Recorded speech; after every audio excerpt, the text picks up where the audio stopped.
Assalamualaikum warahmatullahi wabarakatuh. Jumpa lagi dengan Bunda Marhaini.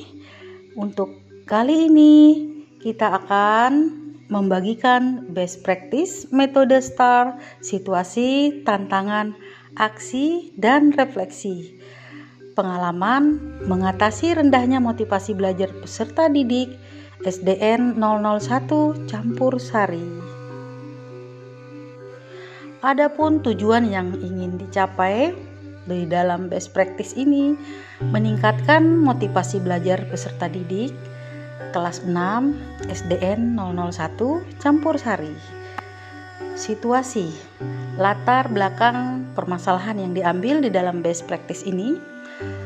Desa Campur Sari adalah desa eks transmigrasi yang kebanyakan penduduknya bekerja sebagai petani dan karyawan perkebunan kelapa sawit. Nah, hal ini yang membuat orang tua sangat sibuk. Maksudnya orang tua wali murid ya, sangat sibuk dan tidak terlalu memperhatikan pendidikan anaknya. Nah, selain itu, sarana dan prasarana yang tersedia di sekolah kurang memadai untuk pembelajaran yang berbasis teknologi. Jaringan internet yang belum merata dan stabil ikut menyumbang permasalahan terbatasnya penggunaan media di sekolah. Nah, kreativitas dan inovatif guru juga kurang ya. Ikut mengambil peran penting dalam kurangnya motivasi belajar peserta didik di SDN 00 Campur Sari. Nah, kita bisa memperhatikan gambar proses pembelajaran ya. Sebelum menggunakan media, kita perhatikan gambarnya, anak-anak terlihat sibuk sendiri, ada yang baring mengantuk ya seperti loyo gitu, ada yang bercakap-cakap dengan temannya, menggambarkan pembelajaran yang membosankan, jenuh gitu ya.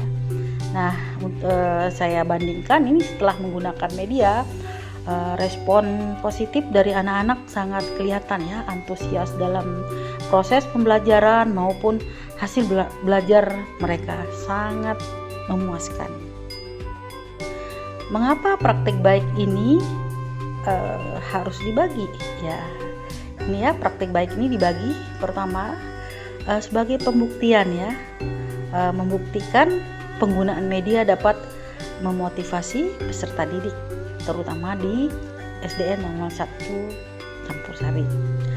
Nah, yang kedua sebagai inspirasi ya, untuk menginspirasi teman pendidik yang lain agar bisa diterapkan di kelas lain tentunya ya, yang memiliki permasalahan yang sama. Nah, yang ketiga sebagai pengalaman belajar dan bahan refleksi untuk perbaikan saya di dalam mengajar untuk kedepannya. Peran dan tanggung jawab. Nah, peran saya di dalam best practice ini sebagai pendidik, saya sedang melakukan praktik baik ini dengan tujuan mencoba atau menggunakan media berbasis teknologi yang dapat meningkatkan motivasi belajar peserta didik kelas 6 SDN 00 Campur Sari.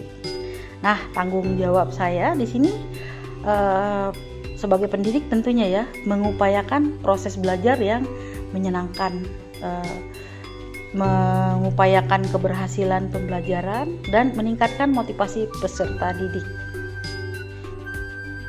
Tantangan untuk mencapai tujuan. Nah, tantangannya yang dialami di daerah Campur Sari ini, di kampung Campur Sari ini, pertama kondisi jaringan internet yang tidak stabil, sarana dan prasarana yang kurang memadai di sekolahnya maksudnya ya, peserta didik yang belum terbiasa menggunakan media video dan PowerPoint, mereka hanya mengamati saja, tidak mencatat bagian-bagian yang penting gitu, tidak. Jadi mereka terpana seolah-olah seperti itu. Nah, ini guru yang kurang kreatif dan inovatif tentunya sebelumnya ya, sehingga timbullah rendahnya motivasi belajar ini. Jadi beberapa hal permasalahan yang tadi membuat rendahnya motivasi belajar peserta didik di SDN 00 Campur Sari, 001 Campur Sari. Nah, di dalam best practice ini siapa saja yang terlibat? Nah, stakeholder yang terlibat, peserta tentu stakeholder yang terlibat tentunya pertama adalah peserta didik. Nah, peserta didik ini sebagai objek atau variabel penelitian ya tentunya. Yang kedua tentu kepala sekolah ya, karena kepala sekolah sebagai penanggung jawab pelaksanaan pembelajaran di sekolah. Teman sejawat juga sangat membantu ya untuk menyiapkan atau mempersiapkan media yang akan digunakan di dalam praktik baik tadi. Nah, keluarga dan teman juga sangat membantu ya, mendukung sepenuhnya atas praktik baik yang saya lakukan.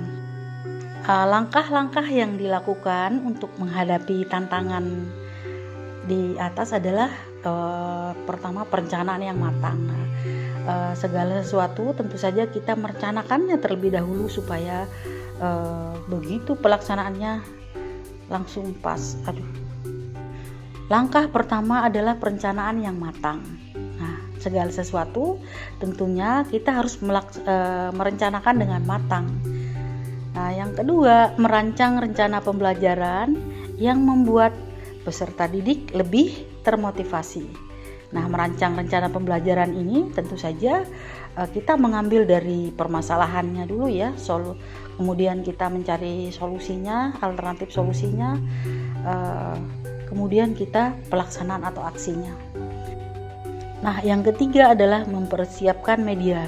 Nah, mempersiapkan media ini tidak kalah penting dari hal-hal yang lain ya, karena di sini bahkan kita akan fokus menggunakan media yang berbasis teknologi. Nah, di sini ada aksi ya. Nah, di aksi guru bersemangat untuk memotivasi ya. Nah, tentu saja motivatornya itu harus lebih bersemangat ya. Jadi para peserta didik ikut bersemangat. Nah, pendidik juga atau guru juga di sini membimbing anak-anak untuk membimbing peserta didiknya untuk penyelidikan atau problem solving ya, memecahkan masalah. Nah, di situ juga kelihatan ada diskusi atau collaboration ya yang dilakukan oleh anak-anak. Setelah mereka diskusi, ada presentasi, mereka mengkomunikasikan hasil diskusinya tadi. Nah, setelah itu kita tanya jawab kepada dengan peserta didik sehingga kita melihat respon mereka tentang hasil pembelajaran tadi. Nah, ini terlihat responnya sangat baik ya. Dan yang terakhir adalah hasil belajar yang memuaskan. Tentu saja tujuannya adalah hasil belajar. Cuman proses ini tidak kalah penting ya daripada hasil belajar.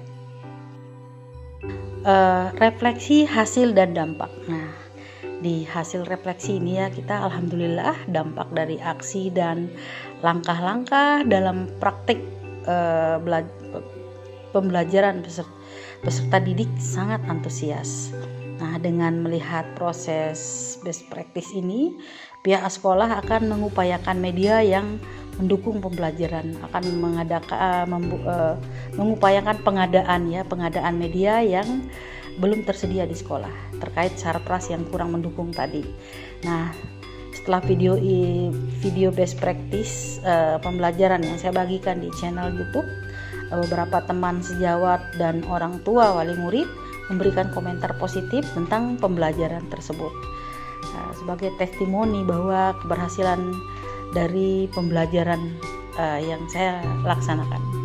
Nah, faktor keberhasilan dari praktik baik yang saya lakukan adalah tidak terlepas dari perangkat pembelajaran yang sesuai tuntunan guru abad 21 tentunya ya, yang mana di dalam praktik pembelajaran kita harus memilih strategi, metode maupun model pembelajaran yang tepat ya, disesuaikan dengan karakteristik materi pelajaran, pengetahuan awal siswa, dan ketersediaannya sarpras tentunya. Nah, media yang berbasis teknologi juga sangat ikut menentukan ya keberhasilannya. Nah, selain itu LKPD yang disesuaikan dengan tujuan pembelajaran dan penilaian yang terukur sesuai dengan indikator ketercapaian kompetensinya. Nah, dukungan semua pihak juga sangat mempengaruhi keberhasilan praktik baik ini. Nah, bagi saya yang terpenting dari semua ini adalah peningkatan motivasi belajar peserta didik. Nah, kita lihat dari hasil refleksi ya yang mereka buat, mereka senang, mudah memahami pembelajaran. Nah, begitu juga hasil belajar mereka, alhamdulillah ya, semua di atas KKM, tidak ada yang KKM, bahkan semua di atas KKM, melampaui KKM. Ini yang membuat best practice ini sangat tepat. Nah, Mbak Ayu suka nggak belajar pakai media, pakai video, suka nggak? Suka, Bu. Mengapa sukanya? Karena kita bisa nonton video sambil belajar. Ya, kalau presentasi ke depan suka nggak? Suka, Bu. Ya, kalau presentasi bisa? Bisa. Ya, gitu. Suka, Bu. Ya, kenapa suka? Karena seru. Ya, seru. Yang lain? Saya Rina Dwi Asrini dari SDN 001 Campur Sari, dan saya menilai videonya cukup menarik, cukup bagus, cukup jelas, dan sangat menginspirasi saya dalam melakukan pembelajaran di kelas yang saya ajar. Semoga Ibu Marhaini bisa membuat video pembelajaran yang lebih banyak lagi sehingga menginspirasi kami dalam mengajar di kelas. Tetap semangat Ibu. Media pembelajaran yang disajikan Ibu itu sangat menarik sehingga membuat siswa-siswi antusias untuk mengikuti pembelajaran. Sebagai inspirasi saya ke depan, saya akan berusaha ingin mencoba melakukan proses belajar mengajar itu dengan menggunakan media pembelajaran seperti ini. Saya refleksi kemarin ya sudah cukup bagus. Ya, memang di dalam pembelajaran itu untuk di sekolah ini masih ada kekurangan. Jadi terutama di LCD sebagai media pembelajaran kemarin itu sifatnya masih pinjam karena LCD yang ada dalam kondisi rusak. Namun ini kami tetap mengupayakan untuk memberikan menganggarkan untuk tahun berikutnya, yaitu untuk pengadaan LCD, instalasi listrik, perbaikan instalasi listrik, kemudian untuk mengadakan laptop ya, yang tujuannya untuk memenuhi sarana pembelajaran kita agar kedepannya lebih baik lagi dari yang sebelumnya. Nah, kesimpulan yang bisa kita ambil dari best practice ini, dari kita lihat dari testimoni, dari hasil belajar maupun proses belajar ya, refleksi dari anak-anak maupun guru. Nah, di dalam menyelesaikan permasalahan pembelajaran, kita perlu mengidentifikasi permasalahan peserta didik, menganalisa solusinya, membuat perencanaan yang matang, dan sampai pada pelaksanaannya. Nah, penggunaan media yang berbasis teknologi sangat efektif dan sangat mempengaruhi motivasi belajar peserta didik kelas 6 SDN 01 Campur Sari. Saya sangat bersyukur bisa melaksanakan praktik baik ini karena dapat menambah pengalaman, dapat menemukan masalah, bisa memilih solusi, dan melaksanakan pembelajaran sesuai dengan tuntunan guru abad 21. Nah, terima kasih kepada semua pihak yang terlibat, baik langsung maupun tidak langsung, dalam praktik baik ini. Semoga saya dapat memperbaiki kesalahan dan kekurangan dalam praktik ini sebagai refleksi diri agar bisa lebih baik lagi ke depannya. Terima kasih kepada para pemirsa yang sudah menyempatkan diri untuk menonton video ini. Semoga kita semua bisa terinspirasi ya untuk memberikan yang terbaik kepada semua peserta didik kita. Baik, saya menghaturkan matur suwun sangat terima kasih banyak. Assalamualaikum warahmatullahi wabarakatuh.